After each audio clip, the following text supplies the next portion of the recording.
We provide you the platform to turn your dreams into reality. Give wings to your aspirations with KR Mangalam University. Pakistan के हमले के बाद भारत का counter attack इस वक्त हुआ है। इस्लामाबाद, लाहौर, सियालकोट में धमाके हुए हैं। बहावलपुर, कराची, रावलपिंडी में भी ब्लास्ट हुआ है।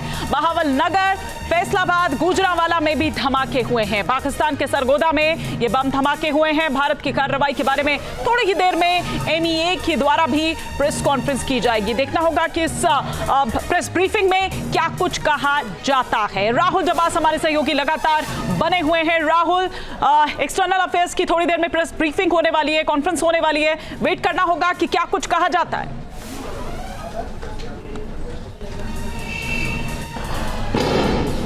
निश्चित तौर से हालांकि जो चीज़ें हैं, जो तस्वीरें हैं, वो पहले ही सब कुछ बयान कर रही है, क्योंकि सरगोदा एयरबेस का आपने जिक्र किया, यहाँ पर F-16 को रखा जाता है।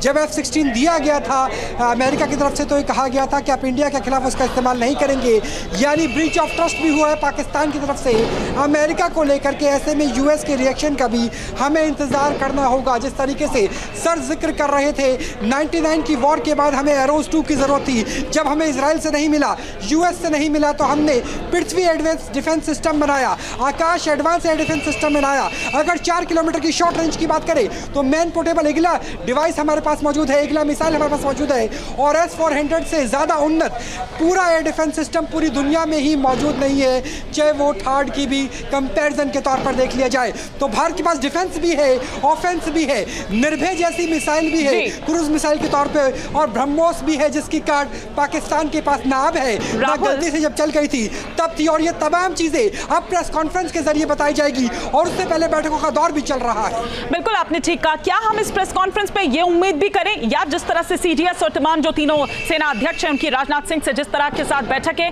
क्या ये माना जाए? देखिए राहुल, युद्ध में तो हम लोग उतर ही चुके हैं, ये दिख रहा है, तस्वीरें बता रही है, लेकिन एक प्रोसीजर होता है। मैं उस प्रोसीजर पर आऊंगी, लेकिन एक बड़ी खबर इस वक्त आ रही है। जम्मू में पाकिस्तान के स्वॉर्म जो ड्रोन है वो किस तरह से अटैक करने की कोशिश कर रहा था, लेकिन जो हमारा एयर डिफेंस सिस्टम है वो किस तरह से एकदम चाक चौबंद है, उसको किस तरह से नेस्तनाबूद कर दिया, ध्वस्त कर दिया। S-400 के साथ 3 और एयर डिफेंस सिस्टम जिन्होंने इस हमले को नाकाम किया, L-70 गन्स, Zu 23 mm की, साथ ही साथ शिल्का ने पाकिस्तान ड्रोन को गिरा दिया है। ये वो हमारे डिफेंस सिस्टम जो एक्टिव है।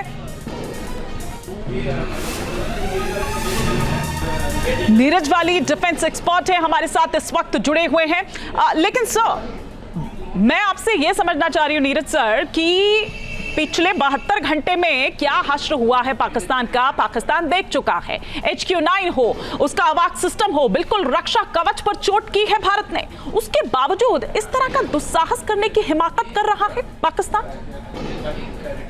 देखिए, पाकिस्तान की जो प्लेबुक है वो पहले से भी और अब से भी, उसका एक बहुत इम्पोर्टेंट कंपोनेंट है, उसको हम कहते हैं कल्टिवेटेड इरैशनैलिटी। यानी जिस चीज़ को हम रैशनली सोचते हैं, पाकिस्तान वैसे नहीं सोचता। अगर पाकिस्तान ने वैसा सोचा होता तो शायद वो ना कारगिल का युद्ध करते, ना इस तरह की अजीबोगरीब हरकतें करते, आनन फानन। तो उनकी प्लेबुक है कि जब भी कुछ होता है वो ये भूल जाते हैं कि विक्टिम वो नहीं है, विक्टिम तो हमारे लोग हैं जिनके ऊपर पहलगाम का हमला किया गया था, हम उसका रिस्पॉन्ड कर रहे हैं। तो कोई वजह नहीं है कि वो रिस्पॉन्स पे रिस्पॉन्स इस तरह से चलता रहे।